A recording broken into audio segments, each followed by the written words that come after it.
My partner is on the phone with her social worker, so we can try to figure something out. You are taking on, you have undertaken a huge responsibility and a huge burden. She had a fall? Yeah. If she has another fall, are you strong enough and able-bodied enough to pick her up? I can't stand her out in bed. Yeah, well, we're We're just gonna sit here. here and make sure I don't kill her. Fine. No, you're fine. Yeah. Come on! You got anything on you? Any guns? What? Go! Are you sure? Go! 527 PD, if you haven't already, go ahead and start EMS. Existem casos que começam com sangue. Outros começam com gritos. Mas alguns dos mais perturbadores de todos começam de um jeito muito mais silencioso. Começam com um detalhe fora do lugar. Com uma sensação estranha que ninguém sabe explicar direito. Com um ambiente que por fora parece comum, mas que por dentro já está desmoronando. Em Rio Rancho, no Novo México, uma casa aparentemente normal escondia uma dinâmica que por muito tempo permaneceu fechada entre poucas pessoas, poucos olhares e quase nenhuma intervenção real. Lá dentro vivia uma senhora de 82 anos. Uma mulher idosa, frágil, vivendo seus dias dentro de um espaço que deveria representar segurança. Mas em algum ponto dessa história, aquela casa deixou de ser um lugar de proteção. E quando isso acontece, quase nunca existe um aviso claro no começo.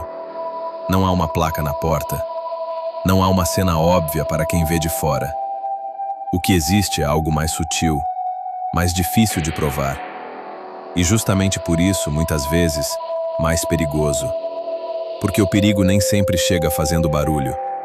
Às vezes ele se instala devagar, na rotina, na convivência, na forma como uma pessoa olha para a outra, na tensão que ninguém comenta, mas que todo mundo sente. E no centro dessa história estava um nome que algum tempo depois passaria a chamar a atenção de muita gente: Henry Cardana. Naquele momento, porém, ele ainda era apenas parte do cotidiano daquela casa. Uma presença constante, próxima o suficiente para estar dentro da rotina, próxima o suficiente para ocupar espaço demais. E em casos assim, esse detalhe muda tudo. Porque quando uma pessoa tem acesso à intimidade, ao isolamento e à vulnerabilidade de outra, a linha entre cuidado, controle e medo pode começar a desaparecer sem que ninguém perceba a tempo. E talvez tenha sido exatamente isso que aconteceu ali. Talvez o que estava se formando naquela casa não fosse visível à primeira vista. Talvez, para quem olhasse de longe, tudo ainda pudesse parecer confuso, banal ou até passageiro. Mas havia algo errado. Algo que já tinha começado a se mover por baixo da superfície. Algo que transformava aquela rotina em um cenário cada vez mais desconfortável. A grande questão é que, no início, quase ninguém pareceu entender o tamanho disso. E esse é o ponto em que esse caso começa a ficar realmente inquietante. Porque antes que qualquer desfecho entrasse em cena, antes que esse nome ganhasse peso, antes que essa história se tornasse pública, já existiam sinais. Sinais discretos, sinais confusos, mas sinais. E o problema é que quando esses sinais finalmente começaram a chamar atenção, a situação dentro daquela casa já estava muito mais delicada do que parecia. Agora eu quero te pedir que fique comigo até o final, porque esse é um daqueles casos em que a verdade mais chocante não está no começo. Ela vai se revelando aos poucos. E quando você descobrir o que realmente aconteceu, e principalmente o que poderia ter sido evitado, esse caso vai ganhar um peso completamente diferente.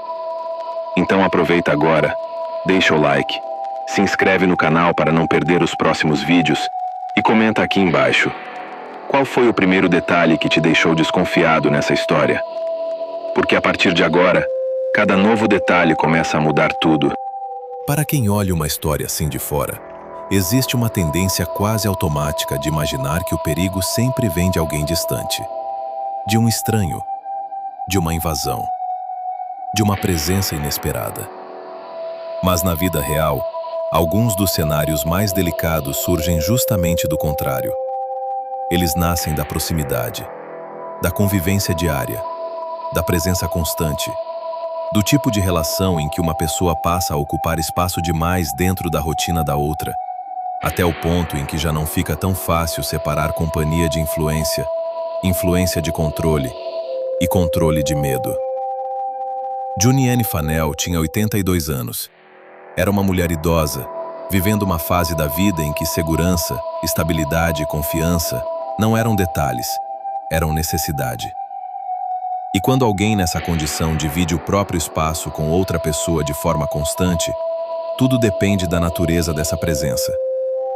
Se essa presença protege, a casa continua sendo abrigo. Mas se essa presença pressiona, impõe ou intimida, a mesma casa pode começar a se transformar em outra coisa. Henri Cardano não era alguém passando por aquela história de forma distante. Ele estava perto demais para ser apenas um nome periférico. Fazia parte da dinâmica daquela casa. Fazia parte da rotina. Fazia parte do ambiente onde Juniane passava os dias. E isso, por si só, já torna tudo mais sensível. Porque quando uma pessoa vulnerável vive ao lado de alguém que tem acesso ao seu espaço, ao seu tempo e ao seu isolamento, qualquer tensão deixa de ser pequena. Ela ganha peso. Mesmo os detalhes mais discretos passam a importar. O tom de voz, o silêncio depois de uma fala, a forma como alguém reage na presença do outro. O tipo de desconforto que não precisa ser explicado para ser percebido. E em muitos casos, é exatamente assim que uma situação perigosa começa a se formar. Não com uma grande explosão no começo, mas com um acúmulo silencioso. Uma rotina que vai se tornando estranha. Uma convivência que parece cada vez mais tensa. Uma sensação de que algo não está certo, mesmo quando ainda ninguém consegue colocar isso em palavras. Talvez, para quem visse aquela casa de fora, tudo ainda parecesse administrável. Talvez a situação pudesse até ser interpretada como apenas mais um conflito doméstico difícil de entender. Mas esse tipo de leitura superficial costuma esconder o que realmente importa. Porque quando existe desequilíbrio entre duas pessoas vivendo sob o mesmo teto, a pergunta mais importante não é quem parece mais calmo por fora. A pergunta é: quem está realmente seguro ali dentro? E conforme essa história avançava, essa pergunta começava a ficar cada vez mais inquietante. Henri ocupava um espaço próximo demais dentro da vida de Juniane para que qualquer sinal de tensão fosse tratado como irrelevante. E o problema é que, em situações assim, o que parece pequeno do lado de fora pode já estar enorme para quem vive lá dentro. Talvez Juniane já soubesse disso. Talvez já sentisse isso. Talvez o desconforto naquela casa fosse muito mais antigo do que parecia. Mas naquele ponto, ainda havia algo que ninguém de fora tinha visto com clareza suficiente. Ainda não. Porque seria preciso uma ocorrência, uma presença oficial e uma entrada naquela casa para que os primeiros sinais realmente começassem a chamar atenção. We have my partner's on the phone with the social worker right now. We're going to try to figure something out. Okay. Good deal. You guys all right? Yeah, it should be good. Okay. So her social worker's become here? I'm not too sure about that. So my partner is on the phone with her social worker, so we can try to figure something out. Wonderful. I echo what the fire said. I understand. It's you are taking on you have undertaken a huge responsibility and a huge burden, and this is my first time out here, so I don't know any of the backstory. We've had everybody out here. I am going to echo what Fire is saying, is that maybe you have reached your threshold. I've reached kind of mine. You want to talk to a couple of friends and find out how far I've gone with her? They can't believe it. No, I don't need to. I believe that you've Please done... sit down. You make me more comfortable. Em algum ponto daquela história, a situação dentro da casa de Juniane deixou de ser apenas um desconforto invisível e passou a exigir a presença de autoridades. Era o tipo de momento que, teoricamente, poderia trazer clareza. Poderia revelar o que estava acontecendo ali dentro. Poderia mostrar quem precisava de ajuda. Poderia, talvez, interromper alguma coisa antes que ela avançasse ainda mais. Mas o que chegou primeiro não foi clareza. Foi uma narrativa. A situação foi apresentada de um jeito que, à primeira vista, fazia parecer que o problema principal estava na própria idosa. Como se ela fosse o centro da instabilidade. Como se ela fosse a pessoa difícil de lidar. Como se a atenção daquela casa girasse em torno do comportamento dela. E esse é justamente o tipo de detalhe que torna certos casos tão perturbadores. Porque quando uma mulher de 82 anos aparece no centro de uma ocorrência desse tipo, a pergunta mais importante não deveria ser apenas o que ela fez. A pergunta deveria ser em que condição ela estava? Com medo de quem? Dependendo de quem? Presa a que tipo de ambiente? Só que naquele instante, nada disso parecia completamente visível. O que existia era uma versão inicial, um enquadramento, uma leitura superficial que talvez fosse suficiente para explicar a ocorrência de forma rápida, mas não necessariamente de forma correta. E é aqui que a história começa a mudar de textura. Porque quanto mais esse caso seria analisado depois, mais essa primeira impressão passaria a parecer desconfortável.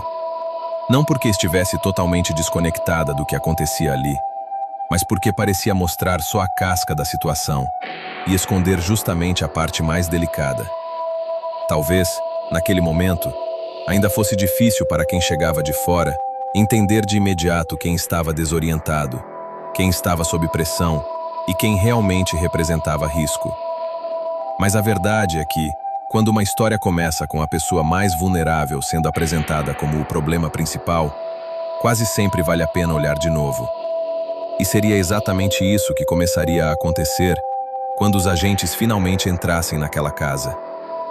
Porque a atmosfera que esperava por eles lá dentro não parecia combinar totalmente com a simplicidade da versão que tinham recebido. Havia algo no ambiente, algo na tensão, algo na forma como aquela situação se sustentava. E em pouco tempo, ficaria impossível ignorar que aquilo não parecia uma ocorrência comum. Mas antes da gente continuar, eu quero te propor uma reflexão. Quando uma história começa a sair de dentro de uma casa e chega até o lado de fora, já cercada de versões, confusão e tensão, será que quem está olhando de fora consegue mesmo entender de imediato quem precisa de ajuda?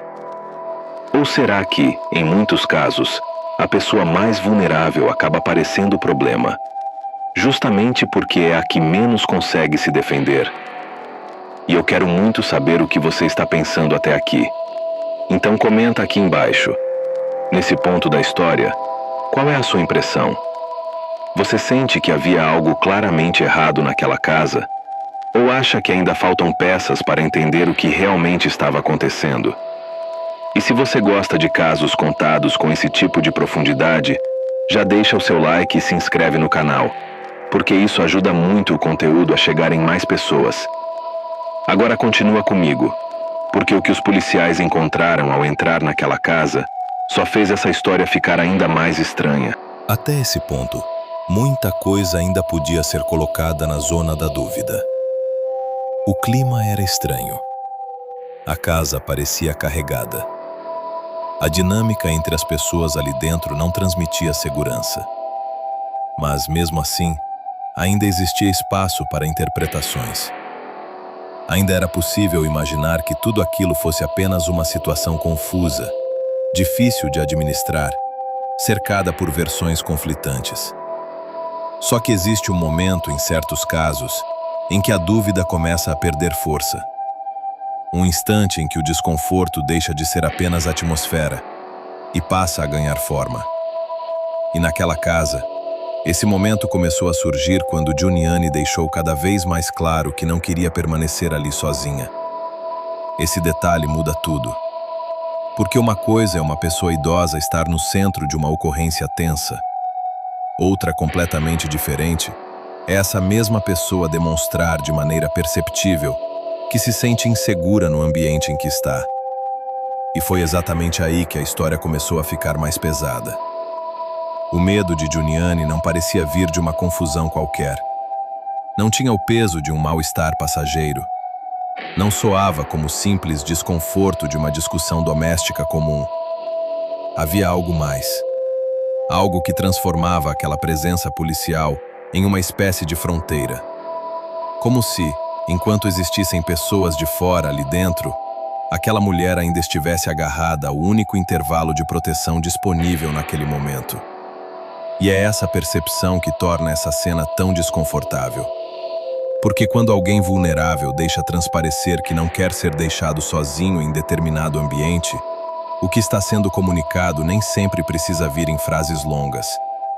Às vezes, o sentido já está inteiro no medo, no jeito de reagir, na urgência contida, na recusa em permanecer sem uma presença externa por perto.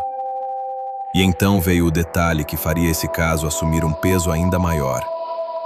Segundo os relatos que seriam divulgados depois, foi nesse contexto que Henry Cardana teria feito uma declaração perturbadora diante dos próprios agentes. Uma fala que, mais tarde, passaria a ser lembrada como um dos elementos mais inquietantes de toda essa história. Porque naquele instante, já não se tratava apenas de uma casa tensa. Já não se tratava apenas de uma senhora fragilizada em meio a uma situação difícil. Agora existia algo mais próximo de um alerta. Algo que, ainda que não esclarecesse tudo, mudava radicalmente a leitura do que estava acontecendo ali dentro. E talvez seja esse o ponto mais desconfortável até aqui. A sensação de que Giuliani não estava apenas confusa, não estava apenas abalada, não estava apenas vivendo mais uma situação doméstica complicada. Ela parecia com medo. E quando o medo aparece desse jeito, diante de pessoas que podem ver a cena de perto, a história muda. Muda porque o ambiente muda. Muda porque o silêncio ganha outro significado. Muda porque cada gesto passa a carregar um peso maior. E, acima de tudo, muda porque a partir desse momento a pergunta deixa de ser apenas: o que está acontecendo nessa casa? A pergunta passa a ser: o quão sério isso realmente é? E o mais inquietante é que a resposta para essa pergunta ainda não tinha se revelado completamente. Porque mesmo com tudo isso diante deles, ainda havia uma decisão a ser tomada.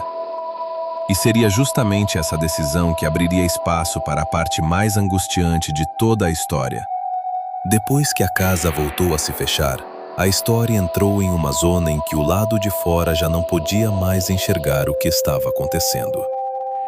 E é justamente isso que torna esse trecho tão perturbador.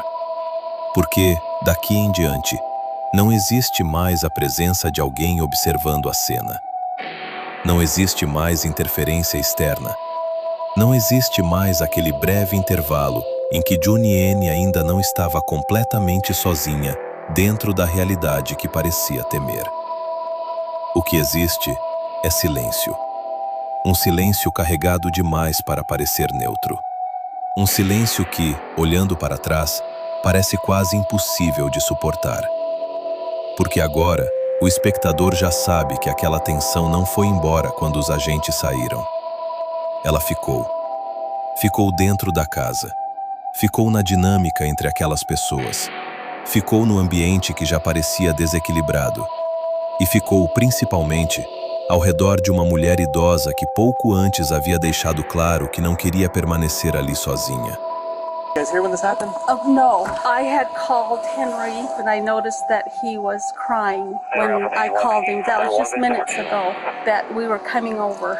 Is Henry the one laying on the ground? Yes, Yeah. Okay, that's did you Henry. guys see what happened? No. You guys came over here after the We came fact? After. Yeah, The and the neighbors neighbors were were here Okay. before. What happened? I don't have any idea. He was hollering. Come on in. Sure. He was hollering and screaming. The old man over there? Yes. Yeah, my wife went What was out. the outside hollering and screaming? Yeah, out the porch. He was sitting in the doorway In the doorway. and Yeah. he was calling for help. I went out because I heard this funny noise. I didn't realize it was a person until Yeah. I got outside. And he kept saying, help, help. So I went over and I said, Henry, what's the matter? Call 911. He says, call 911. So I called. He said he killed her? That's what he said. But he was hysterical. I couldn't get him to calm down after He was just that. rolling on the floor, just Yeah. screaming. He's had a lot of trouble with her. Well, she's had a lot of- problems. Yeah, So And that's he the can't statement lift that came out of his mouth was, I killed her. Okay. yes. But E foi nesse momento que veio a confirmação que muda completamente o peso de tudo o que vimos até aqui. Giuliani Fanel estava morta. A mulher de 82 anos que pouco antes havia demonstrado medo. A mulher que não queria ficar sozinha dentro daquela casa. A mulher que estava no centro de uma ocorrência cercada por tensão, desconforto e alerta, agora já não podia mais ser protegida. E é aqui que toda a narrativa muda. Porque, até esse ponto, ainda era possível assistir a essa história como um caso estranho, um episódio desconfortável, uma situação cercada de sinais confusos. Mas depois dessa revelação, nada do que aconteceu antes permanece igual. O medo de Juniene já não parece apenas medo, parece aviso. A tensão daquela casa já não parece apenas ambiente pesado, parece prenúncio. A fala perturbadora que teria sido feita diante dos agentes já não parece apenas inquietante, parece algo muito mais grave. E a saída da polícia já não pode mais ser vista como o encerramento de uma ocorrência. Ela passa a ser lembrada como o instante depois do qual Juniene ficou completamente exposta ao pior. Talvez seja exatamente isso que torna essa revelação tão devastadora. Não é apenas o fato de uma vida ter sido tirada. É a sensação de que, quando isso aconteceu, já existiam sinais suficientes para que tudo o que vimos antes ganhasse um sentido muito mais sombrio. E a partir daqui, a pergunta já não é mais apenas o que aconteceu naquela casa. Agora a pergunta muda. E muda de forma irreversível. Porque, diante de tudo o que já tinha sido visto, de tudo o que já tinha sido sentido e de tudo o que já tinha começado a ficar visível, como isso ainda encontrou espaço para acontecer? Depois da morte de Juniene, a história deixou de ser apenas perturbadora. Ela se tornou revoltante. Porque o caso agora não girava mais só em torno de quem provocou aquela tragédia, mas também em torno de quem teve a chance de perceber o perigo antes que fosse tarde demais. Who else is in there? Who else is inside the house? Okay. What's going on? What happened to his head? Go ahead and start EMS.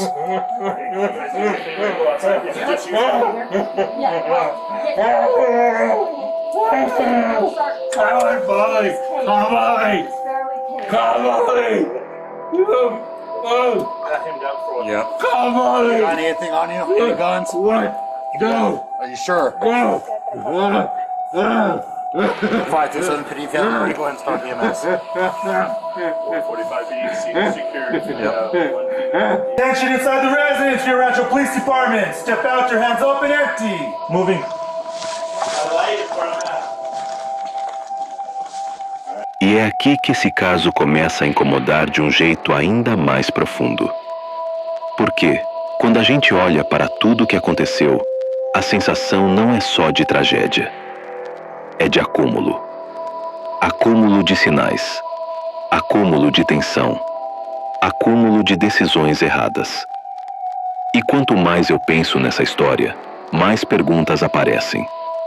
Até que ponto a polícia realmente entendeu o que estava diante deles?